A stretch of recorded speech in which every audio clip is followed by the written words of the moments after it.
अस्सलाम वालेकुम नाज़रीन, मैं हूं असलान खोकर। आप देख रहे हैं प्रोग्राम प्ले फील्ड। आयरलैंड में पाकिस्तान की टीम मौजूद, मैचेस का सिलसिला भी चल रहा है।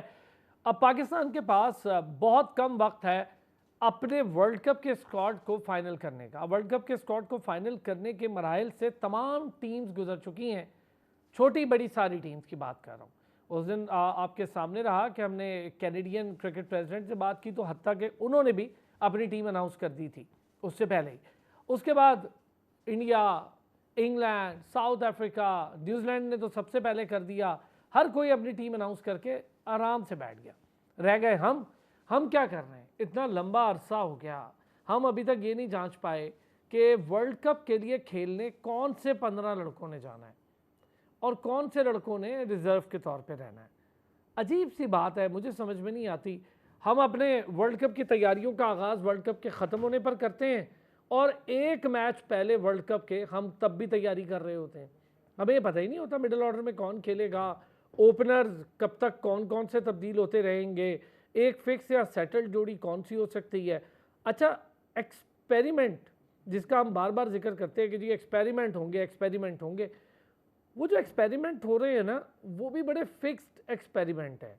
साइम रिजवान, साइम बाबर, या तो आप साइम के साथ उस्मान या फ़खर जमान को कर लें, या फिर फ़खर उस्मान को करके एक बार देख लें। कुछ ऐसे एक्सपेरिमेंट्स लाजमी करें और थोड़ा लंबा टाइम करें। न्यूजीलैंड की सीरीज़ गुजर गई, हमें लगा उसमें करेंगे, अब तो खैर मैचेस थोड़े हैं, कुछ भी एक्सपेरिमेंट कर लें। हमें लगता यूँ ही है कि फ़िक्स जोड़ी ही खेलेगी बतौर ओपनर, और शायद ठीक भी होगा मेरी नज़र में, क्योंकि अब एक्सपेरिमेंट का तो टाइम है नहीं, रिजल्ट्स आपने लेने हैं। इमाद और शादाब कौन खेल पाएगा, क्या फ्यूचर होगा आज़म खान का, इफ्तिखार का क्या फ्यूचर होगा, और मिडिल ऑर्डर पे या लोअर मिडिल ऑर्डर पे हम क्या और कैसे देखेंगे। शादाब अपने आप को बतौर बैटर ज़्यादा बेहतर साबित कर रहे हैं, फील्डर तो वो अच्छे हैं ही। अब बतौर बॉलर कौन खेलेगा? हम अपने पार्ट टाइम बॉलर समझ के उन्हें खिलाएं, क्या करें? इमाद को फुल फ्लैश बॉलर के तौर पे खिलाएं, क्या करें? अबरार को कहाँ फिक्स करें? बाकी बॉलर्स का क्या मामला होगा? और फिर मोहम्मद आमिर, नसीम शाह और शाहीन, अगर ये आपके मेजर बॉलर होंगे पेस बैटरी में, तो हारिस रऊफ़ का क्या बनेगा? हारिस रऊफ़ वेट करेंगे या फिर हारिस रऊफ़ को कोई मैच मिलेगा और फिर वो अपने आप को प्रूव करने की कोशिश करेंगे? बहरहाल हमारे यहाँ ये मामला भी चल रहे हैं। और दूसरी तरफ पाकिस्तान क्रिकेट बोर्ड, हर आदमी क्रिकेट बोर्ड में डरा हुआ है कि शायद अगला नंबर उसका जाने का। 6 डायरेक्टर्स को रुखसत कर दिया गया या वो खुद हो गए रुखसत। उसमें नायला भट्टी भी हैं जो कमिश्नर थी पाकिस्तान सुपर लीग की। और पाकिस्तान सुपर लीग 9 सीज़न का मामला बहुत ही अजीब व गरीब गुजरा। एक तो स्पॉन्सरशिप के मामले में भी, दूसरा कोई जो 8 सीज़न का मज़ा था वो शायद इस बार आवाम उस तरह ले नहीं पाई। पिंडी के अवाम और भरपूर उन्होंने साबित किया कि जी हमेशा अपने ग्राउंड्स भरते हैं। बाकी हमने कज़ाफ़ी में भी देखा और कराची में भी देखा, मामलात उस तरह से शायद रहे नहीं। बाकी अब आनी है चैम्पियंस ट्रॉफ़ी, और चैम्पियन ट्रॉफ़ी के लिए इंडिया का क्या बनना है, पाकिस्तान आना है नहीं आना है, हाइब्रिड मॉडल दे के गलती तो नहीं कर ली। और फिर PSL 10 आज होगी, इस पे सारी चीज़ों पे बात। और हमारे साथ मौजूद हैं हमारे 3 बड़े शानदार से पैनलिस्ट। अबू बकर बिन तलत ने हमें ज्वाइन किया है, स्पोर्ट्स जर्नलिस्ट हैं, हमारे साथ मौजूद हैं। और उनके साथ साथ senior sports journalist Shakir Abbasi, हमारे भाई हमारे दोस्त हमारे साथ मौजूद हैं। और स्पोर्ट्स जर्नलिस्ट अरफा फिरोज जकी ने हमें ज्वाइन किया। बहुत शुक्रिया जनाब अली आप तीनों हजरात का। शाकिर, अगर शुरू कर लें हम PSL 9 और फिर उसके बाद उसके उन इफ़ेक्ट से जिसमें लोग छोड़ छोड़ के जा रहे हैं। नायला भट्टी साहब का साहिबा का भी छोड़ के जाना शायद उसी की एक कड़ी है, पर उसमें एहसानुल्लाह वाला मामला भी अटका हुआ है। एहसानुल्लाह की इंजरी, गलत तशखीस, जब आपके वो मेडिकल बोर्ड के हेड या डायरेक्टर वो भी छोड़ के चले गए। अच्छा, एक बार फिर छोड़ के चले गए, वैसे वो कई कई बार छोड़ जाते हैं, एक बार वो फिर छोड़ के चले गए।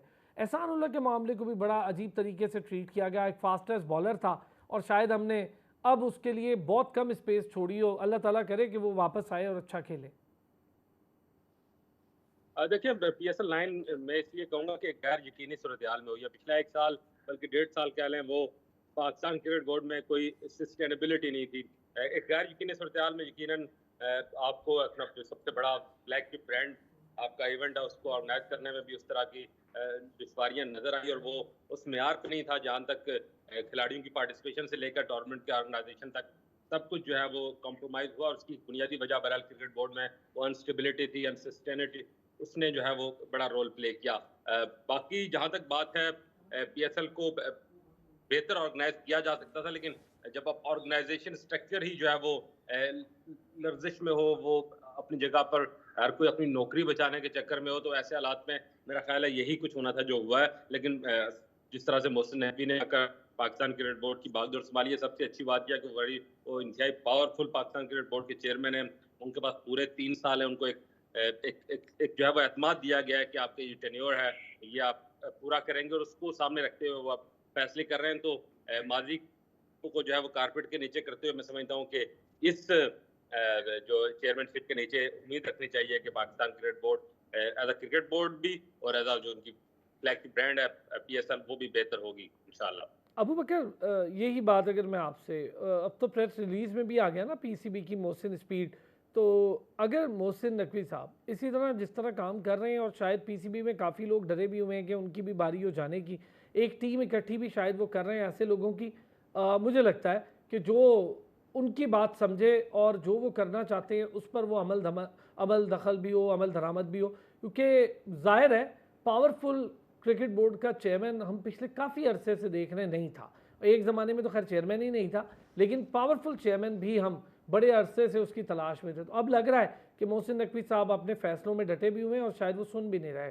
और ठीक ही कर रहे होंगे एक लिहाज से। असलान, जो चीज़ हम बार बार कहते हैं कि बोर्ड के अंदर स्टेबिलिटी होनी चाहिए, और जिस तरह हमारे सीनियर शाकिर अब्बासी ने भी अभी जिक्र किया कि पीएसएल का ये जो लास्ट एडिशन था, जिस सिचुएशन में हुआ कि बिल्कुल सिचुएशन फाइनलाइज नहीं हो रही थी, फ्रेंचाइजीज़ के बहुत ज़्यादा डिसीजंस आखिरी टाइम तक टेक ओवर किए जाते रहे।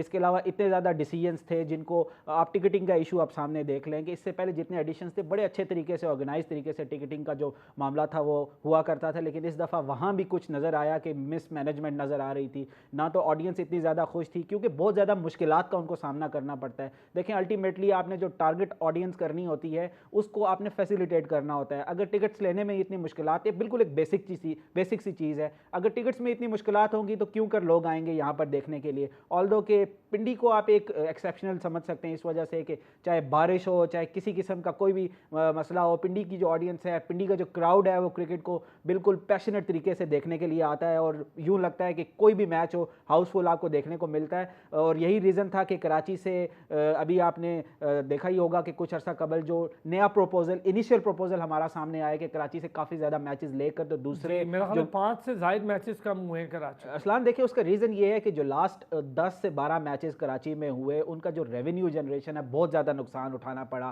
पाकिस्तान क्रिकेट बोर्ड को। नहीं था ना, बिल्कुल क्राउड ना होने के बराबर था। इक्का दुक्का मैच में वीकेंड्स पे कुछ आप 60-70% कैपेसिटी के साथ क्राउड नज़र आया, लेकिन मोर और लेस वहाँ पर बिल्कुल क्राउड ना होने के बराबर था। इसी वजह से कहा जाता है कि बड़े अरसे से जो हमारे दो वेन्यूज़ जिनका बहुत ज़्यादा जिक्र भी किया जाता है, और वो जो दोनों टीम्स हैं वो भी इस बात की हामी है कि कोयटा के मैचेस भी कोयटा में काश हो सके, और इसी तरह पेशावर के तो 2 स्टेडियम्स हैं, वो बड़े अच्छे स्टेडियम उनमें से एक हुआ करता था, और एक नया जो हम ऐड ऑन कर रहे हैं वो अब यू नेवर नो कि वो इस दफ़ा भी शायद बज़ाहिर ऐसा लग रहा है कि वहाँ पे कोई मैच ना हो सके। लेकिन पेशावर की बात करें, जी पेशावर की बात हाँ, मुझे लगता है अभी उसकी भी तैयारी मुकम्मल नहीं है जो मैंने देखा है, या अगर मुझे जितना पता है अभी उसमें टाइम लगेगा। असलान, इनिशियल जो प्रपोजल आया उसमें पेशावर का जिक्र इस दफ़ा भी नहीं है। पेशावर को ऐसा लग रहा है कि इस दफ़ा भी मैचेस नहीं मिलेंगे, लेकिन पेशावर ज़ल्मी के जो ऑनर हैं और पेशावर ज़ल्मी की जो एडमिनिस्ट्रेशन है वो बहुत ज़्यादा कंसर्न शो कर रही है इस हवाले से कि हर दफ़ा उन्हें कहा जाता है कि नेक्स्ट एडिशन में हम आपको कुछ मैचेस देंगे। मैं समझता हूँ इसी से वेन्यूज़ बढ़ जाएं, चले अच्छा है, इसी मौके को लेके वेन्यूज़ बढ़ जाएं।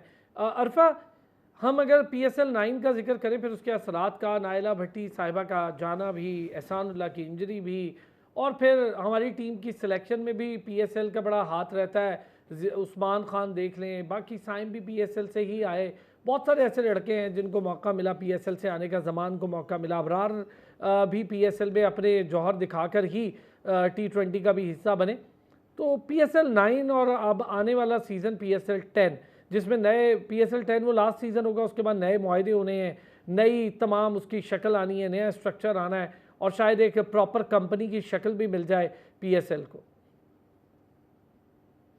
देखिए सलान, सिलेक्शन के जो मयार या अप्रोच है ना, उस पर क्रिटिसाइज कर सकते हैं, लेकिन इसका ये मतलब नहीं है कि आमिर उस्मान या इमाद वसीम के टैलेंट को जो है वो निगेट कर रहे हैं। आपका जो सिलेक्शन प्रोसेस होता है वो बिल्कुल सिस्टमैटिक होना चाहिए। अनफॉर्चुनेटली मैं कहूँगा पाकिस्तान का जो T20 वर्ल्ड कप का जो स्क्वाड सिलेक्ट हुआ है उसमें इमाद आमिर या उस्मान का आना उनके टैलेंट पे जो है वो सवालिया निशान नहीं है, लेकिन जो जिस तरह से वो एक तरह से पैराशूट किस्म के वो लाए गए हैं टीम में, उस पर सवालिया निशान देखिए जरूर डलता है। मेरी अनफॉर्चुनेटली मैं उसी टाइम ग्राउंड में ही बैठा हुआ था जब ये ऐलान हुआ था इस T20 स्क्वाड का, वर्ल्ड कप के स्क्वाड का जो इंग्लैंड और आयरलैंड का जो हुआ था, उसमें खिलाड़ियों के साथ जब बातचीत हो रही थी तो बहुत ज्यादा डिसअपॉइंटमेंट शो की गई थी। और फिर जाहिर सी बात है हमारा जो वो इन टच भी रहते हैं हम लोग डोमेस्टिक के खिलाड़ियों से, तो उनका यही सवाल था कि यार हम लोग 3-4 साल से जो वो रगड़ा खा रहे हैं, लेकिन हम पर जो वो नजर नहीं डाली जाती।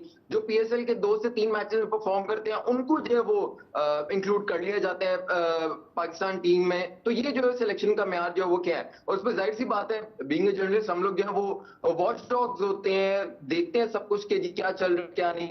उस पर हमारे पास भी जो वो कोई जवाब नहीं था। हसन अली की आप इंक्लूजन देख लें, मुझे तो ये बहुत एक अजीब सी बात लगती है कि अगर आपने as a player Haris Rauf का रखना है तो आप एक डोमेस्टिक जो परफॉर्मर है उसको आप रखें। आप एक सीनियर को तो हमेशा जो फर्स्ट प्रायोरिटी पर रखते हैं, तो एज अ मोहम्मद अली को तो किसी ने लिफ्ट ही नहीं कराई अरफा। अजीब सी बात। मोहम्मद अली को तो लिफ्ट ही नहीं करवाई, वो टॉप परफॉर्मर फिर था। एक और बात वही बात ना मोहम्मद अली, और देखिए उसके बारे में मुझे तो बहुत एक बाबर आजम ने थोड़ी सी ना डिसअपॉइंटमेंट भी हुई कि आपने बहुत ज्यादा हार्ड स्टेटमेंट दिया कि मोहम्मद अली ने परफॉर्मेंस दी है PSL में, लेकिन अभी वो तैयार नहीं है। तैयार वो क्या होंगे, आप उनको अपॉर्चुनिटी दोगे वो तैयार होंगे ना। फ्लैट विकेट्स पर उनको आपने टेस्ट मैच खिला दिए थे 2, तो उस पर क्या एक बॉलर फास्ट बॉलर जो है वो क्या परफॉर्म करेगा। उन्हीं फ्लैट विकेट्स पर जो है वो अब क्रिटिसिज्म जो है वो शुरू हुआ था। लेकिन देखिए 2 खिलाड़ियों के साथ बहुत ज्यादा ज्यादती हुई है मेरे हिसाब से, अगर आप ताने बाने सारे जोड़े। मोहम्मद हारिस के साथ उनको न्यूजीलैंड का जो लास्ट टूर था उस पर रेस्ट करवाया गया था। रेस्ट का वर्ड इस्तेमाल किया गया था PCB सिलेक्शन कमेटी की जानिब से।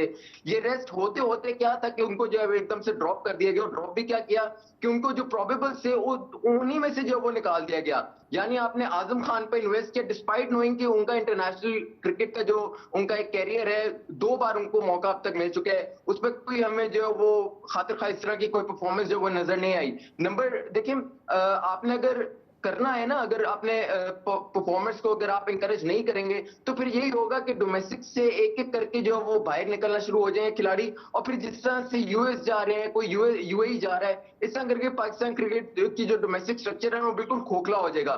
फिर इसी तरह होगा PSL के परफॉर्मेंस जो 2-3 परफॉर्मेंसेस दे दी उन पर जो वो PCB सिलेक्शन कमेटी जो है वो फिर इंक्लूड कर लेगी। और फिर मैं आपको एक और बात बताऊं कि बहुत ज्यादा डिसअपॉइंटमेंट होती है कि जब PR की बेस पे फ्रेंचाइजीज के जो एक इन्फ्लुएंस होता है उसकी बेस पर, मीडिया के इन्फ्लुएंस की बेस पर जो है वो सिलेक्शन हो जाती है। नाम लेना मुनासिब नहीं है, लेकिन ये बात यहाँ है, ये आप भी मानेंगे मैं भी मानूंगा, अबू बकर शाकिर भी मानेंगे कि PR मीडिया हाइप फ्रेंचाइज का रोल ये बहुत ज्यादा मैटर करती है पाकिस्तान टीम की सिलेक्शन में। मैं तो खैर इस चीज़ के बारे में बड़ा आप सारे ही बल्कि जानते हैं, मैं क्या, जब शाहीन कैप्टन बन रहे थे तो फिर कौन कहाँ किससे मिला, किसकी गाड़ी में कौन बैठ, वो उसको हम सबको पता है कि रातों रात जो कुछ हुआ फिर जैसे, और फिर वैसे ही शाहीन को भी बेचारे को हटाकर तो एक अजीब सा काम कर दिया। ये चीज़ें हमारी भी खैर समझ से बाहर है, पर हाँ फ्रेंचाइज क्रिकेट ताकतवर हो रही है। फ्रेंचाइज क्रिकेट अपने प्लेयर्स को खिलाने के लिए ज़ोर भी लगाती है, और फ्रेंचाइज क्रिकेट अपने प्लेयर्स को डालने के लिए अब उनके मैनेजर्स का भी इस्तेमाल करे। ये भी बड़ा एक अजीब सी बात है। PR कंपनी, हारिस की बात कर रहे थे अबू बकर, पहले मैं आपसे और फिर शाकिर से, इस पर बड़ा ज़रूरी है चूँकि इस पर बात करना।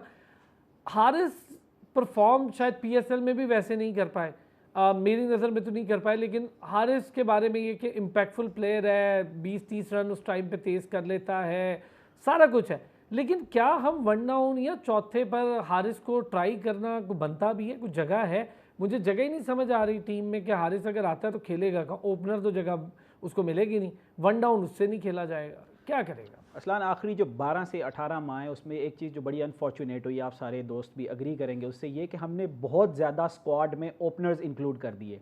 तकरीबन 5 से 6 ओपनर्स जो हैं हमने इंक्लूड कर दिए। 9 मतलब डिफरेंट ओकेजन्स में 9 ओपनर्स डाले हैं और सारों को ओपन, मतलब आपने साहबजादा फरहान तक को बेचारे को नीचे खिलाया, फ़खर को नीचे खिलाया, बाबर रिजवान हो गए, साइम हो गया, उस्मान हो गया, और फिर आप हारिस को भी नीचे खिला रहे हैं। उसका रीज़न ये है असलान कि थोड़ा सा आसान हो जाता है। T20 क्रिकेट में अगर किसी भी प्लेयर से आप बात करें तो वो फर्स्ट और तीसरे नंबर तक बैटिंग करने को तरजीह देगा। थोड़ी सी कंपैरेटिवली फील्डिंग रिस्ट्रिक्शंस ईजी होती हैं, आप खेल सकते हैं, लंबे स्कोर्स वगैरह बना सकते हैं, क्योंकि T20 क्रिकेट में अगर आपका 40, 45 या 35 स्कोर हो जाता है तो वो बड़ा स्कोर कंसीडर किया जाता है, और बीइंग एन ओपनर वो आपके लिए थोड़ा सा आसान हो जाता है। तो हर प्लेयर की ये तरजीह होती है कि वो ओपनर खेले।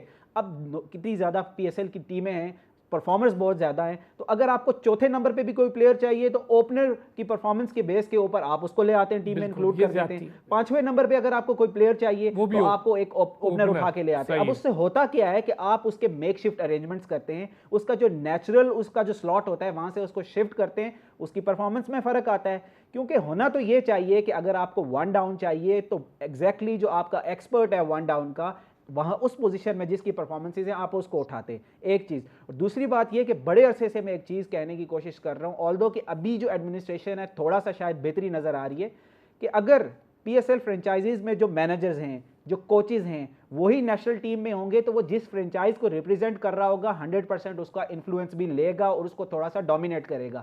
ये एक बहुत बड़ा इशू है कि ये PCB के अंदर एक डिसिप्लिन होना चाहिए कि जो नेशनल स्क्वाड होगा, जो नेशनल एडमिनिस्ट्रेशन में होंगे या PCB की जो नेशनल टीम है पाकिस्तान की, उसके कोचेज और मैनेजर्स वो किसी PSL के फ्रेंचाइज को रिप्रेजेंट नहीं कर सकते। ये तब जाके ये इन्फ्लुएंस हम थोड़ा सा कम कर सकते हैं। यहाँ तो ये है कि नेशनल टीम का जो सिलेक्टर है वो किसी पेशावर या इस्लामाबाद या एट अ टाइम किसी ना किसी फ्रेंचाइज को रिप्रेजेंट कर रहा होता है, तो 100% उसने इन्फ्लुएंस को लेना है और उस फ्रेंचाइज के किसी प्लेयर्स को तरजीह देनी है। हारिस के साथ भी ऐसा ही हुआ। हारिस को जब मौका दिया गया तो आपको याद होगा इंजमाम उल हक हमारे चीफ सिलेक्टर थे और वो पेशावर को भी रिप्रेजेंट करते थे। अब हारिस को मौका तो दिया गया, मैं उसके टैलेंट को बिल्कुल साइडलाइन करने की कोशिश नहीं कर रहा, लेकिन हारिस को जब मौका किया गया वो स्ट्रीम लाइन में आए, मेन स्ट्रीम में आए, उन्होंने परफॉर्मेंस दी और all of a sudden Haris बिल्कुल जो है वो वैनिश हो गए। उनको जिस तरह अरफा ने बताया कि रेस्ट करके न्यूजीलैंड के अगेंस्ट एक सीरीज में बिठाया गया और उसके बाद उनको मौका देना भी गवारा नहीं दिया गया। देखिए, जब आप कंसिस्टेंसी ना सिर्फ बोर्ड में बल्कि जब टीम की सिलेक्शन में भी कंसिस्टेंसी नहीं लाएंगे तो उस टाइम तक आपको परफॉर्मेंस नहीं मिलेगी, आपके कॉम्बिनेशंस नहीं बनेंगे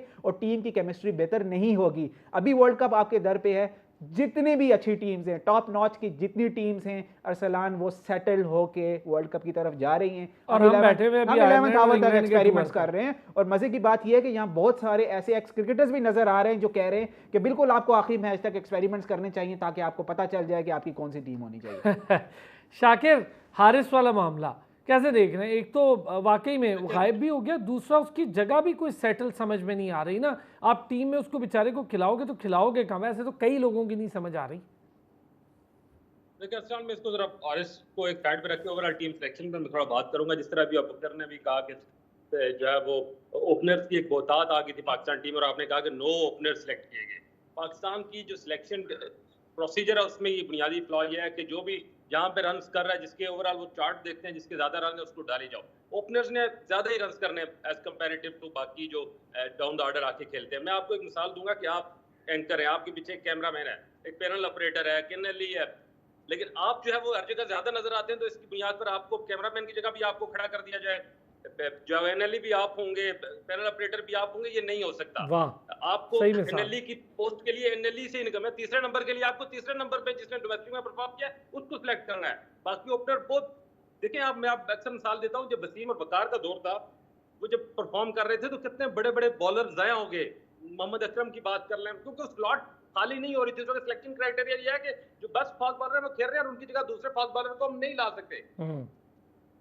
तो ये सारी वो सिचुएशन है जिसको मैं अभी भी समझता हूँ कि जो है वो सिलेक्शन में इसको बेहतर किया जाना चाहिए और ये इस माइंडसेट के साथ जाना चाहिए कि ओपनर के लिए हमने 2-3 रख लिए, अब वन डाउन अगर किसको सिलेक्ट करना है तो उसको करना है जिसने उस नंबर पे बेहतर परफॉर्म किया, जिसने चौथे नंबर पे बेहतर परफॉर्म किया, जिसने पांचवें नंबर पे बेहतर परफॉर्म किया, उसको लेकर टीम में आना, तब जाके टीम का कॉम्बिनेशन बेहतर बनेगा। हमने एक बस परफॉर्मेंस के नाम पे सबको रख लिया, जिससे टीम का वो जो बैलेंस है वो आउट हो गया और आपका रिजल्ट आपके सामने है। एक छोटा सा ब्रेक लेता हूँ। अब्दुल्ला शफीक हो, हारिस हो, साइम अयूब हो, बाबर हो, रिजवान हो, शान मसूद भी टेस्ट हुए और साहबजादा फरहान भी टेस्ट हुए और भी लोग टेस्ट हो गए इस पोजीशन के लिए, लेकिन ये बात मेरी भी समझ में नहीं आ रही, जो यहाँ पर सारे हमारे एक्सपर्ट पैनल की समझ नहीं आ रही कि आपने वन डाउन के लिए क्यों नहीं वन डाउन प्लेयर को इकट्ठा करते हो। बाकियों को कहीं अभी स्पेस नहीं है, हमारे पास ओपनर्स हैं।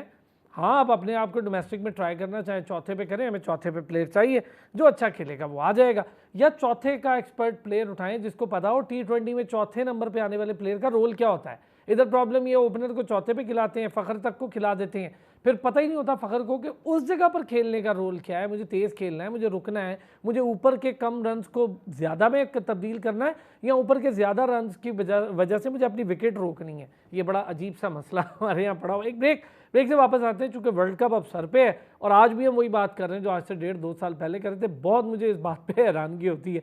ब्रेक के बाद आते हैं तो मज़ीद इस पर भी बात करते हैं। वेलकम बैक जी। हम आज भी, मैं ब्रेक जाने से पहले कह रहा था, मुझे बड़ी अजीब लगती है ये बात कि हम अभी तक ओपनर भी ढूंढे जा रहे हैं। हैरत है, आपने खिलाना बाबर रिजवान को है, फिर भी आप ओपनर ढूंढ रहे हैं। चलिए बाबर को आप वन डाउन भी खिला लेंगे, रिजवान को चौथे पे खिला के फिर उसके लिए भी परेशानी बनाएंगे। अच्छा, उसको चौथे पे खिलाएंगे तो उस्मान को कहाँ खिलाएंगे? उस्मान को अगर आप तीसरे पे खिलाएंगे तो फ़खर को कहाँ खिलाएंगे? और फिर अगर बाबर रिजवान में से एक ओपनर जाता है तो लोअर मिडिल ऑर्डर पे हमें एक तेज़ खेलने वाले की ज़रूरत पड़ती है। इफ्तिखार वहाँ पे जिस तरह से 19 मैचेस लास्ट में अगर मैं बात करूँ तो इफ्तिखार ने को 200 समथिंग स्कोर किया है 19 मैचेस का, और कोई इतना बड़ा स्कोर नहीं किया, कोई इतना इफेक्टिव उस नंबर पे जहाँ पे हमें ज़रूरत है। हाँ, इम्पैक्टफुल प्लेयर वो हो सकता है भी, पर अभी तक वर्ल्ड कप्स हों या बड़े टूर्नामेंट्स हों उसमें उस तरह से हमें नज़र नहीं आया। एक आधा छक्का लगा के तो आसिफ अली भी हीरो बन गया हमारा, लेकिन उस पोजीशन पे जहां पर आप बाकी टीम्स के प्लेयर्स का ज़रा कंपैरिजन करके देख लें, इंग्लैंड के प्लेयर का उस जगह पर कंपैरिजन करके देख लें, आप साउथ अफ्रीका के प्लेयर्स का उस जगह पर कंपैरिजन करके देख लें, आप भारत के प्लेयर्स का उस जगह पर कंपैरिजन करके देख लें, आप ऑस्ट्रेलियन प्लेयर्स का उस 5वें 6ठी पोजीशन पर कंपैरिजन करके देख लें, वहाँ तो 200 रन कर देते हैं मैक्सवेल जैसे प्लेयर्स। अकेले ही वनडे में खड़े हो तो वो फिर T20 को भी इसी तरह खेलते हैं तो वहाँ भी 70-80 रन करके तो अपना इम्पैक्ट डाल देते हैं। अरफा, हम ओपनर की तो बात करें चले जा रहे हैं यार, 5वां 6ठा इस पोजीशन के लिए क्या करें? शादाब को कहाँ खिला दें? उसको बतौर बैट्समैन खिलाएं कि बतौर बॉलर खिलाएं? हम कंफ्यूज हैं, शादाब खुद कंफ्यूज हो ना हो, हम तो हैं। देखिए, बहुत एक अनफॉर्चुनेट बात है कि हमारे पास ओपनर्स की भरमार हो गई है और उन्हीं ओपनर्स में हमें जो है वो कुछ ओपनर्स के साथ ज्यादती भी की है। साहिबजादा फरहान उसमें थे जिन्होंने 3 से 4 साल डोमेस्टिक क्रिकेट में हर फॉर्मेट में उन्होंने लगाए हैं, परफॉर्मेंस दी है। T20 में तो खैर बहुत ही कमाल की परफॉर्मेंस दी, उनको लाया गया टीम में, लेकिन फिर 5वें 6ठे नंबर पे खिला के उनको बाहर कर दिया गया। अब आप इस तरह से क्या इंकरेजमेंट एक खिलाड़ी को या एक परफॉर्मर को दे रहे हो कि वो डोमेस्टिक में 3-4 साल लगा रहे हैं, उसके बाद आप बीइंग अ स्पेशलिस्ट ओपनर, उसने एज अ स्पेशलिस्ट ने जो है वो, लेकिन उसको आप 5वें 6ठे पे खिलाकर और फिर बाहर कर रहे हो, यानी कि आपने अपॉर्चुनिटी भी नहीं दी और आपने बाहर भी कर दिया, आपने कैरी भी नहीं किया। और अगर उस वो जो न्यूजीलैंड टूर पे अगर साहिबजादा फरहान कह देते कि यार मैंने नहीं खेला, मैं बीइंग अ स्पेशलिस्ट ओपनर हूं, आप मुझे एज एन ओपनर खिलाएं, तो फिर उस पर मैनेजर की तरफ से कुछ नेगेटिव किस्म की रिपोर्ट आई थी। तो ये आपने ना बिल्कुल एक जकड़ के रखा हुआ है खिलाड़ियों को। आप जो कहते हैं कि आप हॉर्सेस फॉर कोर्सेज वाली जो पॉलिसी होती है वो नहीं अपना रहे। अच्छा अरफा, एक चीज छोटी सी, अरफा मैं आपका इसमें ना एक पॉइंट ऑफ व्यू मुझे चाहिए। एक बीच में बड़ी अजीब सी चीज़ आई और वो एक हो सकता है कि हम उसको कॉन्स्पिरेसी भी कह लें, उसको एक वैसे ही खाम ख्याली भी कह लें कि जी रिजवान ने उस्मान को गैर ज़रूरी तौर पर ओपनर से वन डाउन किया और फिर उसको चौथे पर भी खिलाया ताकि ओपनर वाली स्लॉट पर वो कम दिखे और चौथे या तीसरे पर दिखे, ताकि अगर टीम में जगह बने तो तीसरे या चौथे पर बने। एक स्पेकुलेशन हो सकती है। मैं इस बात ये स्पेकुलेशन है, रूमर है, आई डोंट नो कि कंफर्म है या नहीं है, लेकिन मैं इस बात का एक स्ट्रॉन्ग एडवोकेट इसको करता हूं कि अगर एक कप्तान है तो कम से कम उसका ये हक जरूर होना चाहिए कि वो अपनी पसंद की जगह पर बैटिंग करे, चाहे इंटरनेशनल में वो जगह उसके लिए बने या ना बने। ये बड़ा एक सवाल है। शाकिर, आप भी इससे एग्री करते हैं? अफगान इस पर मैं कमेंट करना चाहूंगा। देखें, कैप्टन वो है जिसको सेल्फिश नहीं होना चाहिए, जिसको सेल्फलेस होना चाहिए, कैप्टन को आउट ऑफ द बॉक्स सोचना चाहिए। कैप्टन वो नहीं है जो अपने कंफर्ट जोन में रहे और अपने लिए जो है वो अपनी आसानियां ढूंढे। उसको टीम को लड़ाना होता है, उसने खुद को सेक्रीफाइस करके बेहतर प्लेयर को आगे जो है करना होता है। उसे पता होता है कि मेरी जो पोजीशन है इस नंबर पे मैं खेल रहा हूँ, शायद मैं इसका कैपेबल नहीं हूँ, दूसरा लड़का बेहतर कैपेबल है, वो आगे खेले, मैं उसकी जगह चल रहा हूँ। कैप्टन का अगर ये कैप्टन ही अगर सेल्फिश अप्रोच रखेगा, जो बाबर आजम रखे हुए हैं और काफी अरसे रखे हैं, और उसकी नाकामी टीम की या उनकी उसकी वजह भी यही है, वो बिल्कुल ना आउट ऑफ द बॉक्स सोचते हैं, ना अपने कंफर्ट जोन से निकलते हैं। और अगर आप इस तरह नहीं करेंगे तो रिजल्ट आपके सामने। आपने 2 दिन पहले प्रेस कॉन्फ्रेंस सुनी होगी, कल ये शायद यूनुस खान ने जो 2009 के हमारे T20 वर्ल्ड कप जो है कि हमने जीता, हाँ जी, उन्होंने साफ कहा 170 वाली गेम रही नहीं है, उन्हें 170 वाला मॉडल नहीं चलेगा। उन्होंने स्टेट अवे ये कह दिया कि बाबर रिजवान वाला जो हमारा एक है कि हम जो है वो कोई उसके साथ हम 160 170 180 पे जाते हैं। उन्होंने गैर प्लेयर्स के नाम नहीं लेने थे, लेकिन उन्होंने एक मैसेज क्लियर कट दे दिया कि ये कंपनी नहीं चलेगी, आपको जो है वो आउट ऑफ द बॉक्स सोचना होगा। कैप्टन का उन्होंने बार बार ये जिक्र किया कि कैप्टन को जो है वो बड़ा बोल्ड, बड़ा सेल्फलेस होकर और बड़ा आउट ऑफ द बॉक्स सोच के टीम को लड़ाना होगा, तब जाके टीम जो अच्छा परफॉर्म करेगी। लेकिन बाबर आजम इस खासियत से बिल्कुल फारग हैं। वो बहुत अपने आप को बाकियों से बहुत ज्यादा कंफर्ट जोन में रखते हैं। कैप्टन को ऐसा नहीं होना चाहिए। और मैं इस पर बिल्कुल, ये अगर जारी रहा ये काम, बाबर आजम और उनकी जो चहीते बेहतर स्पॉट पर खेलते रहे, तो 160 170 वाला ये वर्ल्ड कप आप, मेरा नहीं ख्याल कि टॉप 4 में भी इस तरह जा सकते हैं। इसलिए इस चीज की तरफा की बात की कैप्टन को हक होना चाहिए कि वो अपनी मर्जी के नंबर पे खेले। बेशक वो परफॉर्म ही ना कर रहा और बेशक उसको उस नंबर पे खेलने से टीम को नुकसान हो रहा हो, ये बिल्कुल किसी तौर पर भी टीम के लिए बिल्कुल भी ठीक नहीं है। और कैप्टन को ज्यादा सेक्रीफाइसिंग, ज्यादा कुर्बानी देने वाला, ज्यादा मैच्योर अप्रोच के साथ जाना चाहिए, ना कि वो अपनी स्पॉट, अपने जो पर्सनल रिकॉर्ड्स हैं, अपनी जो परफॉर्मेंस है उसको बेहतर करता रहे, और टीम बेशक जो है वो भाड़ में जाए। क्या कहते हैं अबू बकर? फिर मैं अरफा से इस पे दोबारा व्यू भी लेता हूँ। असलान, जितनी भी हिस्ट्री अगर उठा के देख लेना, तो जितने भी अच्छे कप्तान गुजरे, अगर हम पाकिस्तान के भी उठा के देख लें, देखिए बड़ा आसान होता है नेचुरली कि अगर आप मिडल ऑर्डर या लोअर मिडल ऑर्डर के बैट्समैन हैं, तो अगर आप ऊपर आपको प्रमोट कर दिया जाए तो कंपैरेटिवली बैटिंग आसान हो जाती है। लेकिन अगर आप ओपनर हैं या वन डाउन के प्लेयर हैं और आपको लोअर मिडल ऑर्डर में शिफ्ट कर दिया जाए अरसलान, तो वो बड़ा मुश्किल होता है सेकंड डाउन होना। सिमिलरली अगर आप बॉलर हैं फर्स्ट चेंज के या सेकंड चेंज के, कई दफ़ा क्रंच सिचुएशन होती है। हमने कप्तान देखे ऐसे, इमरान खान थे, उसके अलावा वसीम अकरम थे, इवन वकार यूनुस थे, कि नॉर्मली अगर वो डेथ ओवर्स की बॉलिंग करवाते थे, लेकिन अगर मिडल ओवर्स में विकेट चाहिए तो वो खुद आ जाते थे और आके विकेट लेकर देते थे। लीडिंग फ्रॉम द फ्रंट जिसे कहा जाता है। बड़ा अच्छा आपने जिक्र किया। शाहीन 50 विकेटें तो ले ली उसने पहले ओवर में, लेकिन शाहीन की डेथ ओवर्स की विकेट्स उस तरह नहीं है अकॉर्डिंग टू द सिचुएशन। तो ये एक सिचुएशन ऐसी होती है कि कैप्टन को टीम के हवाले से टीम को सामने रख के खेलना चाहिए, ना कि पूरी टीम को कैप्टन को सामने रख के खेलना चाहिए। एक चीज़। दूसरी, मैं आप सारों से एक चीज़ चाहूँगा कि इस पर ज़रूर कमेंट करें अरसलान के, देखें जो हमारी जितनी भी PSL के फ्रेंचाइजीज़ हैं, जब वो ड्राफ्टिंग में जाती हैं प्लेयर्स के लिए और जब उन्होंने प्लेयर्स की सिलेक्शन करनी होती है, वहाँ क्यों अरसलान ऐसा नहीं होता कि जब टीम ने देख लिया कि हमारे पास एक मिडल ऑर्डर में हमें एक बैट्समैन चाहिए और हमने कॉम्बिनेशन बनाना है, तो ओपनर नहीं उठाते। वहाँ पर तो वो एग्जैक्टली एक्सपर्ट उठाते हैं अपने स्लॉट का, और उन्हीं में से अगर कोई पाकिस्तान का सिलेक्टर बन जाता है तो नो ओपनर्स उठा के ले आते हैं। इसकी क्या रीज़न है? वाह अरफा, ये तो आप बताएं इस पे पहला। ये अच्छा है, सवाल बहुत अच्छा है कि फ्रेंचाइज तो अपने हिसाब से ओपनर को ओपनर पे खिलाने के लिए उठा लेती हैं, लेकिन जब हम मेजर सिलेक्शन पर आते हैं, चाहे वो फ्रेंचाइज का कोच बाद में सिलेक्टर भी बना हुआ हो, वो फ्रेंचाइज का कोच बाद में कोच भी बना हुआ हो, लेकिन हम जब उठाते हैं तो ओपनर ही उठा लेते हैं। तो वहाँ क्यों नहीं देखते? और फिर कैप्टन वाली बात जो शाकिर और अबू बकर कह रहे हैं, मैं आपका कॉमेंट इस पर फिर पूरा चाहूँगा। देखें, एक कप्तान जो है ना, वो बाकी 10 खिलाड़ियों के इक्वल नहीं होता, उनके लेवल पे नहीं होता। वो कोई बात एक होती है जिसकी वजह से उसको कप्तान बनाया जाता है। और मेरे ख्याल से जिस तरह का हमारा क्रिकेटिंग कल्चर है, उसमें कप्तान को रोल मॉडल होना बहुत जरूरी है। आपका कप्तान अगर परफॉर्मेंस देगा तो फिर वो बाकी खिलाड़ियों के लिए भी एक मिसाल बनेगा, उनसे भी कह पाएगा कि यार इस तरह जो है परफॉर्मेंस देनी है। और ये एक बहुत ही एक नेचुरल सी बात है कि अगर आपका कप्तान अगर परफॉर्मेंस दे रहा है तो दिल जिगरा जो है वो डबल हो जाता है। खिलाड़ी भी कहता है कि नहीं यार, मैं इसी तरह की जो है परफॉर्मेंस दूंगा। अगर ये इसको जो है दुनिया किंग कहती है या इसको जो है विराट कोहली से कंपेयर करती है, तो फिर मैं भी जो उस तरह की परफॉर्मेंस देना चाहूंगा। मैं ये पर्सनली समझता हूं, अगर आपका कप्तान जो है ना, वो अपने आप को थोड़ा सा एक इजी जोन में ले जाए, अपनी कप्तानी का थोड़ा सा फायदा उठाते हुए जो उसका पसंदीदा नंबर है उस पर वो खेले, ताकि वो परफॉर्मेंस दे पाए, ताकि वो बाकी खिलाड़ियों के लिए भी एक एग्जाम्पल बन सके कि यार टीम जो है वो उसने मैदान में लड़ानी होती है।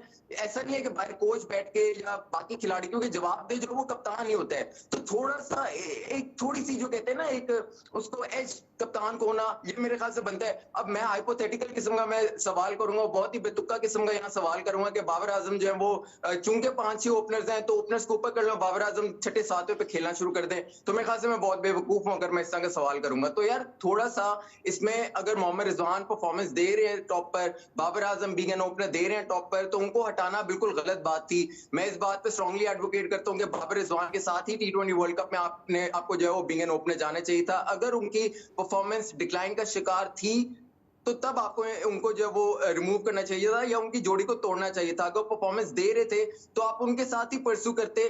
आप जो आपकी स्टेबिलिटी होती है ना, जो या ओपनर हो या मिडिल ऑर्डर हो या जो मर्जी हो, आप उसको लेकर चलते हो। आपका मसला जो ओपनर नहीं था, आपका मसला जो मिडिल ऑर्डर और लेट मिडिल ऑर्डर था, आपने वहां एक्सपेरिमेंट्स करनी थी, वहां रोटेशन पॉलिसी करनी थी। आपके पास जो एक स्टेबल चीज थी ओपनिंग की, आपने उसी को जो है वो हटा दिया और जोड़ी को जो है वो तोड़ दिया। तो जब आपको बेस ही, आपको जो पिलर्स ही आपके जो वो स्ट्रॉन्ग नहीं मिल पा रहे, तो फिर आपके नीचे जो वो क्या करेंगे। तो ये थोड़ा सा मेरे ख्याल से मसला था, जिसमें मैंने जो है वो मोहम्मद हफीज पर क्रिटिसाइज भी किया था जब ये न्यूजीलैंड का टूर हो रहा था। बात उनका पॉइंट भी आ गया। अबू बकर आप कुछ कहना चाह रहे हैं? एक छोटे से ब्रेक के बाद फौरन अबू बकर इस पर कुछ कमेंट करेंगे। बैक जी, अबू बकर कुछ इसी बात पर आप कोई मेरा ख्याल कमेंट करना चाह रहे थे। ये मुझे अंदाज़ा तो है कि थोड़ा सा इसको निगेट करके और कोई मैं चाहूँगा कि हम जब डिबेट कर रहे हैं सारे एक लॉजिकल पॉइंट पे कर रहे हैं, सारों ने क्रिकेट कवर की है, कर रहे हैं, तो एक लॉजिकल पॉइंट पे हम ऐसी लॉजिक से बात करें ताकि सुनने वालों को पता हो कि यार ये इसलिए कह रहे हैं और हम कर भी वही रहे हैं। वैसे काफ़ी देर से जो डिस्कशन हो रही। जी अबू बकर। असलान, मैं नॉर्मली कंपैरिजन्स के शायद इतना ज़्यादा एडवोकेट नहीं हूँ। मैं समझता हूँ कि कंपैरिजन होने ही नहीं चाहिए। हर बंदा अपनी कैपेसिटी में, उसके अंदर कोई अपनी एक एक्सपर्ट होती है जो दूसरे प्लेयर में नहीं होती। और नॉर्मल अगर सिचुएशन में देखा जाए तो विराट कोहली और बाबर आजम का कंपैरिजन बनता ही नहीं है। अगर आप फैंस की बात करें तो वो ज़रूर कंपेयर करते होंगे, लेकिन अगर जो क्रिकेट को समझते हैं या फॉलो करते हैं, लॉजिकल नहीं है। एग्जैक्टली। देखिए, दूसरा बाबर बहुत जूनियर हैं, अभी बड़ा टाइम है बाबर को विराट कोहली। विराट ने जो सिंगल हैंडेडली जो टीम को, अपनी टीम को मैचेस जितवाए, बाबर आजम को वहां पहुंचने में भी टाइम लगेगा। 100% बाबर आजम में वो स्पार्क, वो कैपेसिटी, वो पोटेंशियल बहुत बड़ा मौजूद है, लेकिन उस टाइम तक पहुंचने में टाइम लगना है अभी। तीनों फॉर्मेट में 8-8 हज़ार रन किए हो ना, उसके बाद हम तो बात करेंगे। सेकेंडली देखिए, बाबर आजम ने अंडर 19 में भी एज एन ओपनर नहीं खेला। बाबर आजम ने डोमेस्टिक में भी एज एन ओपनर नहीं खेला। बाबर आजम की नेशनल टीम में जब इंडक्शन हुई तो वो एज एन ओपनर नहीं थी। बाबर आजम 1 डाउन या 2 डाउन में सेटल थे और अच्छी परफॉर्मेंस दे रहे थे। एग्जैक्टली, कैप्टनसी के बाद उन्होंने अपने आप को शिफ्ट किया, लाया, प्रमोट करके एज एन ओपनर खेले। तो उसके बाद उनको, अगर बाबर आजम को ये कहा जाए कि वो नेशनल ओपनर है तो ये बात गलत है। देखें, अगर आपके जो सेटल्ड आपकी जोड़ी है उसको ये कहा जाए कि 20 ओवर्स में 140 रन जीरो पे आप वापस जाते हैं और बहुत अच्छी परफॉर्मेंस है, तो मैं नहीं समझता कि इसका कोई फायदा है टीम को। वेयर एज कि अगर आप टीम 200 बना के 18 ओवर में भी आउट हो जाती है तो वो ज़्यादा उसका इन्फ्लुएंस होगा इन केस कि आपके 140 में जीरो आउट है। जिस तरह के आपने यूनुस खान का जिक्र किया और उन्होंने अभी प्रेसर में जिस तरह कहा भी कि 160-70 वाली टीम अब ये टूर्नामेंट्स नहीं जीत सकती। और पाकिस्तान का एग्जैक्टली जो एवरेज स्कोर है वो 165 टू 175 है। एक चीज आप तीनों हजरात हैं और तीनों से, अगर पहले अबू बकर आपसे फिर मैं शाकिर से, ये बताएं 170 हमने करके देख लिया अभी न्यूजीलैंड की BC टीम के खिलाफ। मसला क्या है कि अब आपकी बॉलिंग की भी वो कैपेसिटी और वो स्ट्रेंथ नहीं है भाई, आपकी बॉलिंग भी 170 डिफेंड नहीं कर पा रही। देखिए, पहला मैच वॉश आउट हो गया अरसलान, और उसके बाद जो 4 मैचेस थे वो 2-2 से सीरीज बराबर हो गई। ऑल्दो के जो लास्ट मैच था, मैं ये समझता हूँ कि शायद एक जिमी नीशम की गलती की वजह से अगर वहाँ वो विकेट नहीं गिरती तो न्यूजीलैंड वो मैच भी निकाल चुका था और पाकिस्तान के लिए ये सीरीज़ हारना कोई अच्छी बात नहीं थी। लेकिन उसका डिफेंस बड़ा अच्छा हमें देखने को मिला, कप्तान की तरफ से भी और कोच की तरफ से भी, चूँकि हम बहुत ज़्यादा एक्सपेरिमेंट्स कर रहे थे और टीम जो है वो बिल्डिंग प्रोसेस के अंदर है, तो इस वजह से ये मैचेस हम हारे। देखिए, मैं हमेशा से इस चीज़ का एडवोकेट हूँ कि जब आपके वर्ल्ड कप या कोई भी बड़ा इवेंट, ICC का बड़ा इवेंट करीब होता है तो उससे पहले 10 से 12 मैचेस में आपको एक्सपेरिमेंट्स नहीं करने चाहिए। आपको विनिंग कॉम्बिनेशन के साथ जाना चाहिए और विनिंग स्ट्रीक के साथ ही जाना चाहिए। उसका रीज़न ये है कि ये जो कॉन्फिडेंस है, यू नेवर नो। मैं अक्सर एक एग्जांपल देता हूं कि एशिया कप से पहले पाकिस्तान की अफगानिस्तान के साथ सीरीज़ थी और पाकिस्तान ने उसको लाइट लिया। अफगानिस्तान ने श्रीलंका के अंदर पाकिस्तान को बहुत टफ टाइम दिया। वहाँ से पाकिस्तान का जो कॉन्फिडेंस शैटर हुआ, अच्छी भली टीम एशिया कप में जाके प्रॉपर परफॉर्म नहीं कर सकी। देखिए, ये बहुत जरूरी होता है कॉन्फिडेंस के साथ जाना। अगर आप हार के जाएं, उससे पहले क्या हुआ शाकिर, इसमें आपका एडअप भी चाहिए। उससे पहले हुआ ये कि हमने गैर ज़रूरी तौर पर एक अफवाहों का सिलसिला ज़का अशरफ साहब के दौर में शुरू हो गया कि जी बाबर और रिजवान को ड्रॉप किया जा रहा है, हालांकि रेस्ट करवा रहे थे, ड्रॉप किया जा रहा है, शादाब को कप्तान बनाएंगे, उसको जब ऐसी चीज़ें बोर्ड के अंदर से शुरू हो जाएंगी तो टीम तो सारी तितर बितर ही होगी ना। देखें मोहम्मद हफीज ने आकर यही तो इसी को इन्वेस्टिगेट किया, इसको जो डायग्नोस्टिक प्रोसेस से गुजरे, क्या वजह है जब से बाबर कैप्टन है, जब से बाबर ऊपर आके खेलते हैं, पाकिस्तान को इवेंट क्यों नहीं जीता? जब भी हम 170 180 तक हैं, कोई अगर टीम कमजोर है, उसकी बॉलिंग नहीं क्लिक कर रही तो हम जीत रहे हैं, लेकिन जो ही हमें कोई तगड़ा 200 प्लस का टारगेट टकरता है तो हमारा जो सांस फूल जाती है। उन्होंने इसका ये नतीजा निकाला कि टॉप ऑर्डर में जब रिजवान खेले या बाबर खेले, दोनों जो है वो 120 130 के स्ट्राइक रेट वाले T20 के टॉप ऑर्डर में नहीं खेल सकते, और ये बेहतरीन एक हल था। लेकिन फिर वही fan following, social media pressure, वो एक जिस तरह एक PR कंपनी साया या क्या नाम था यार, ये बताएं शाकिर तो जो अहमद शहजाद ने कहा है लॉबिंग के साथ चल रही हैं, वो टैलेंट पे नहीं चल रही। देखें, कैप्टन को जब कहा जाता है कि captain leading from the front, तो इसका मतलब ये नहीं होता कि फ्रंट पे जाके अपने इजी स्पेसेस पे जाके अपने परफॉर्म करके वाह करके आ जाए। लीडिंग फ्रॉम द फ्रंट, कब आप इमरान खान की मिसाल देते हैं, अब 92 के वर्ल्ड कप के सेमीफाइनल और फाइनल में उसने किस तरह से आकर लीडिंग फ्रॉम द फ्रंट बादरी के साथ खेला, अपने आप को मुश्किल में डाला, ना कि बाकी प्लेयर्स को मुश्किल में डाला, और रिजल्ट आपके सामने है। बाबर आजम जब तक अपने कंफर्ट जोन से नहीं निकलता, अपनी सोच को ब्रॉडर नहीं करता, तो मैं आज भी ये कहता हूँ कि is not a captain. Is जिस तरह वो ओपनर नहीं है नेचुरल, इस तरह वो अच्छा, इसकी बड़ी रीसेंट मिसाल भी है शाकिर, इसकी बड़ी रीसेंट मिसाल है चैंपियंस ट्रॉफी।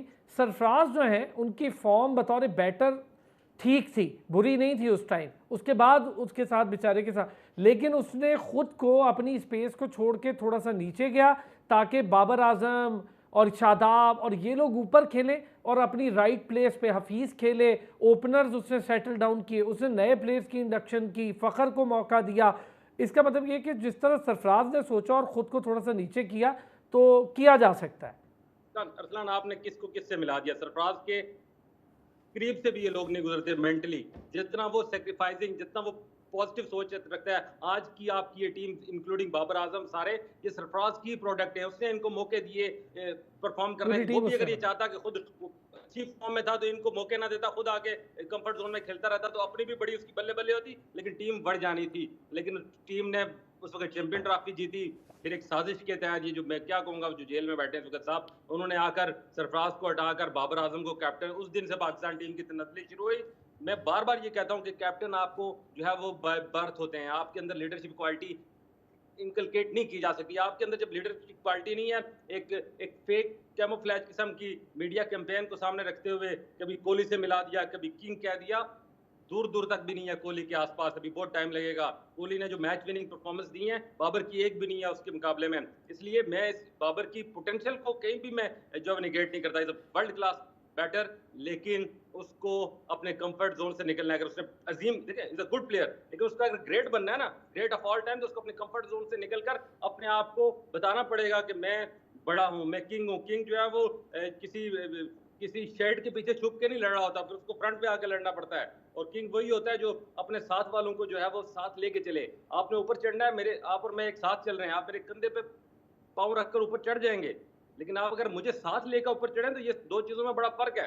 बाबर आजम को इन चीजों को सोचना होगा और अपनी टीम के जो प्लेयर हैं उनको उनकी पोटेंशियल पे खिलाना चाहिए, जिस तरह के सरफराज ने किया और फिर रिजल्ट दिया।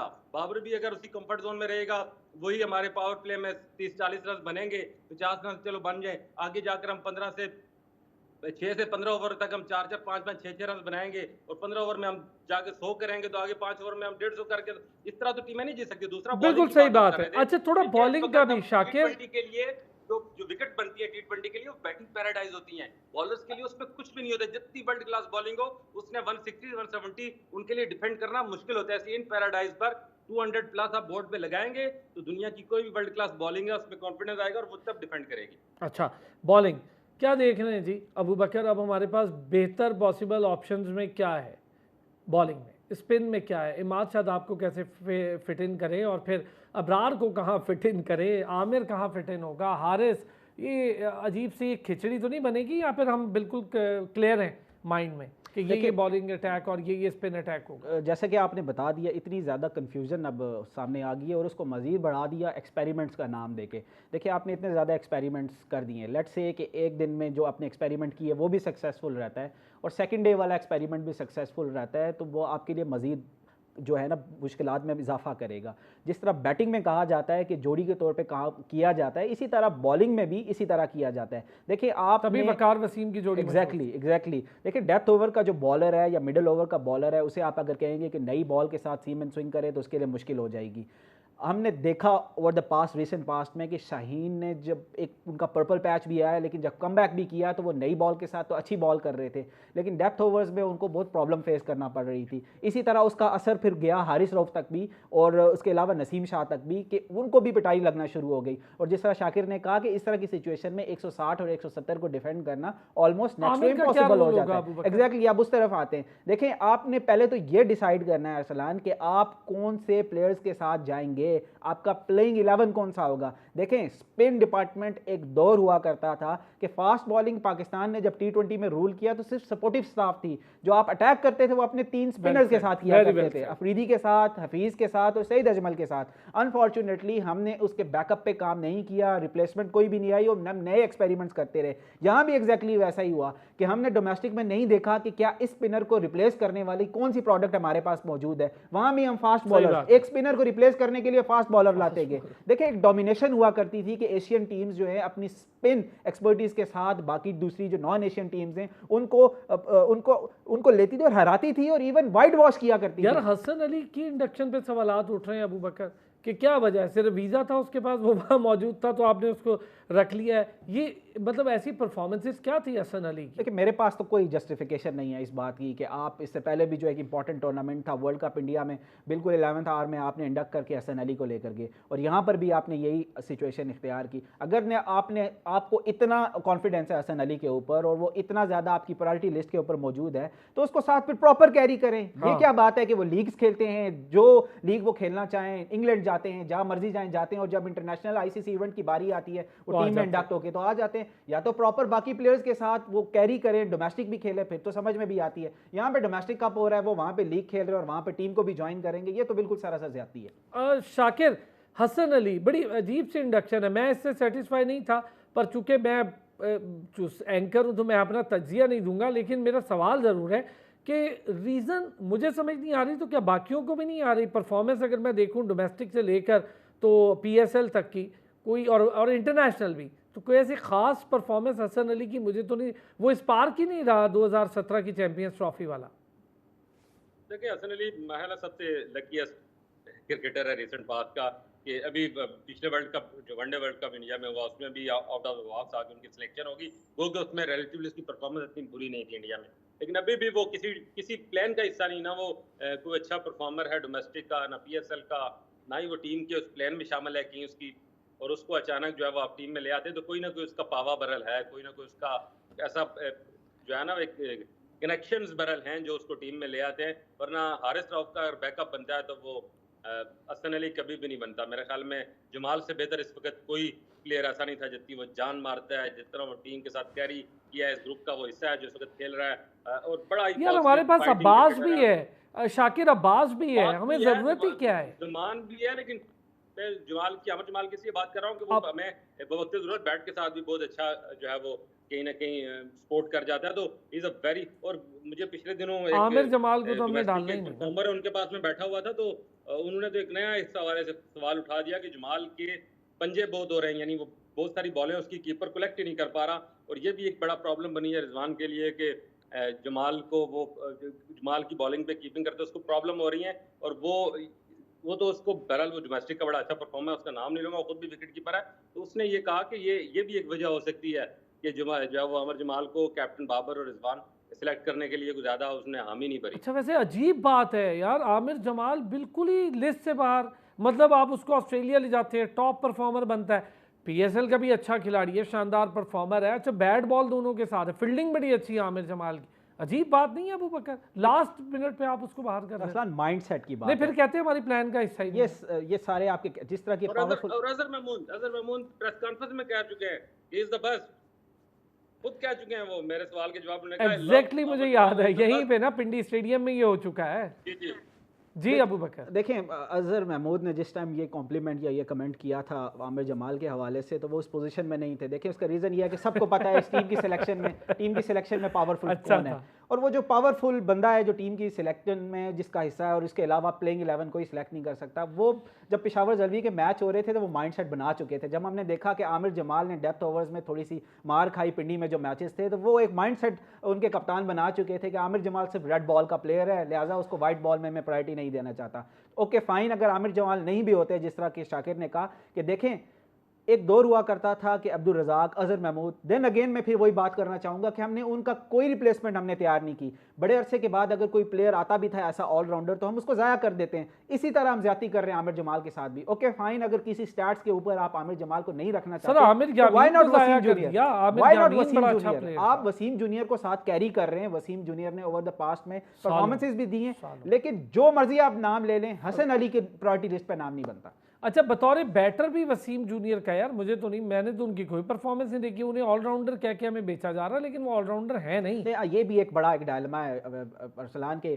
2-3 छक्के जो बंदा मार लेता है बिल्कुल आपकी टेल एंड में, तो उसको कहा जाता है कि वो जो है ना ऑलराउंडर बन गया। जिस तरह शाइन भी कुछ अरसे में उन्होंने 2-3 हिट्स लगाई तो वो बॉलिंग से ज़्यादा बैटिंग पे फोकस करना शुरू कर दिया था। अगर यही बात थी तो फिर तो उमर गुल को भी अपने साथ बॉलर नहीं ऑलराउंडर लिखना चाहिए। मैच जितवा दिया था छक्के मार के। नसीम ने जितवा दिया था। उमर गुल ने कई मैचेस जितवाए इस तरह छक्के मार के। तो ये देखे, आपकी एक्सपर्टी जो है, आपको टीम ने जिस वजह से रखा है उसी प्राइम चीज़ पे आप अगर परफॉर्मेंस देंगे तो तब तो फ़ायदा है। एक चीज़ ये है कि आप अगर बॉलिंग में 10 ओवर्स में 100 रन खा रहे हैं और उसके बाद नीचे आके 2 छक्के मार रहे हैं, तो इसका हमें कोई फ़र्क नहीं पड़ता। टीम को उसकी ज़रूरत नहीं है, आपको बॉलिंग के लिए रखा है तो बॉलिंग ही करानी चाहिए। यार फील्डिंग बड़ा मसला है। शाकिर, लास्ट बिल्कुल आपसे, शादाब या फिर आप इमाद, किसको ज़्यादा प्रेफरेंस देंगे टीम में? मेरा ख्याल है अकॉर्डिंग टू सिचुएशन आपको देखना पड़ेगा आप किस टीम के खिलाफ जा रहे हैं। अगर ज़्यादा कोई ऐसी टीम है जिसमें लेफ्ट हैंडर ज़्यादा है तो शायद आप अगर दोनों का कंपैरिजन करेंगे तो आप इमाद की तरफ जाएंगे। लेकिन शादाब की मैं इसलिए बात करता हूँ कि शादाब को अब T20 का जो प्लेइंग 11 उसमें लाजमी हिस्सा बनाना पड़ेगा। शादाब की जो विद द बैट कंट्रीब्यूशन है उसको कंपेयर अगर आप मीर के साथ करते हैं तो 19-20 का फर्क है बॉलिंग का। लेकिन जब आप फील्डिंग में जाते हैं, एक एक्सेप्शनल कैच हो गया, 2-4 चौके रोक के फिर बैटिंग के साथ वक्त जरूरत 15-20 बॉलों पर 30-35-40 रन कर जाता है, तो ये उसकी यूटिलिटी T20 के लिए उसका जो छोटा केमियो कहीं लग जाता है वो बड़ा इंपॉर्टेंट है। और शादाब को किसी सूरत भी, मैं तो अगर मेरे बस में हो सिलेक्शन तो मैं उसको कभी भी प्लेइंग 11 से बाहर ना करूँ। आप शादाब को एज अ ऑलराउंडर लें। अगर आपको उसकी बॉलिंग का इशू है तो आपके साथ उसको उसके नंबर पर इफ्तिखार के साथ उसके 4 ओवर जो है वो 2-2 करके शेयर भी किए जा सकते हैं अगर वो नहीं उस तरह से क्लिक कर रहा है। लेकिन शादाब को बहरहाल आपको इस प्लेइंग 11 का हिस्सा रखना पड़ेगा क्योंकि फील्डिंग में हमारी ओवरऑल टीम बड़ी नाक़िस है। शादाब पाकिस्तान का नहीं, इस वक्त जो अबू बकर, इमाद या शादाब, और वो बड़ी एक रन आउट, एक कैच बड़ा जो है वो चेंज कर देता है सिनेरियो को T20 फॉर्मेट में। फील्डिंग का बड़ा मसला। शादाब को हर सूरत में प्लेइंग 11 का हिस्सा रखना पड़ेगा, चाहे आप उसको वो बॉलिंग ऑलराउंडर लें, बैटिंग ऑलराउंडर लें, लेकिन वो इस टीम का जो प्लेइंग 11 का हिस्सा होना चाहिए। यूजफुल प्लेयर है। ठीक हो गया। हाँ जी अबू बकर, देखें, अगर शादाब की यूटिलिटी को सामने रखें और जिस सिनेरियो में इमाद को लाया गया है और इमाद की कुछ परफॉर्मेंसेस को सामने रखें, तो मुझे ऐसा लग रहा है कोई ऐसा कॉम्बिनेशन ज़रूर बनेगा कि जिसमें ज़्यादातर मैचेस में ये दोनों टीम का हिस्सा होंगे और प्लेइंग 11 का हिस्सा होंगे। इन दोनों का आपस में कोई क्लैश नहीं है रिप्लेसमेंट के हवाले से। अरसलान, अच्छा, अब बिल्कुल हम चूँकि सारी एक बड़ी हम फ्रूटफुल गुफ्तगू हुई है, क्या इफ्तिखार जो हैं वो सूटेबल है उस प्लेस के लिए शाकिर जहाँ पे खेल रहे हैं? यार इफ्तिखार ने बहरहाल जहाँ जहाँ परफॉर्मेंस दी है कहीं माजी में तो इम्पैक्ट तो उसने डाला। और एक सबसे अच्छी बात यह है कि हमारी टीम में जो तगड़े प्लेयर है ना, एक फ़खर है जो प्रॉपर छक्का लगा सकता है बैटर्स में, और इफ्तिखार है। वरना बाबर और रिजवान के छक्के लग भी जाएँ तो बजट जो है वो रोप क्रॉस करते हैं। तो इस तरह के हार्ड हिटर बहरहाल चाहिए होते हैं। और इफ्तिखार को अब काफ़ी हमने क्रिकेट खिला दी और बड़े वर्ल्ड कप से पहले उनको बाहर करने के मैं हक में नहीं हूँ। उनको बहरहाल एतमाद दिया जाए और उनको खुद भी अपनी एक सेल्फ अकाउंटेबिलिटी करनी चाहिए कि मेरे में क्या प्रॉब्लम है, कहाँ पर मैं लैग कर रहा हूँ, क्योंकि टीम बहरहाल 5वें-6वें नंबर पे कहीं जाकर उन पर बहुत रिलाई कर रही होती है। और अगर टॉप ऑर्डर के परफॉर्म ना कर रहा तो अर्ली भी आकर उन्हें जो है वो टीम को एंकर करनी पड़ती है इनिंग्स ऐसा सीनियर बैटर। तो इफ्तिखार की यूटिलिटी अपनी जगह है। इन मैचेस में देखा जाए जो आयरलैंड और इंग्लैंड की तरफ होते हैं, अगर फिर भी वो नाकाम रहते हैं तो मेरा ख्याल है सिलेक्शन बोर्ड को याद क्या है कि वो उनके बारे में सोचे। लेकिन अगर यहाँ पर वो क्लिक कर जाते हैं रिप्लेसमेंट पे, अगर आजम अगर उसको परफॉर्म करता तो फिर हमको बात भी करते, लेकिन आजम की वो परफॉर्मेंस बहरहाल इफ्तिखार की रिप्लेसमेंट वाली तो नहीं है। बहुत शुक्रिया Shakir Abbasi senior sports journalist हमारे साथ मौजूद थे, स्पोर्ट्स जर्नलिस्ट अबू बकर हमारे साथ मौजूद थे, स्पोर्ट्स जर्नलिस्ट अरफा फिरोज जकी हमारे साथ मौजूद थे। कल फिर होती है आपसे मुलाकात, अपना ख्याल रखिएगा।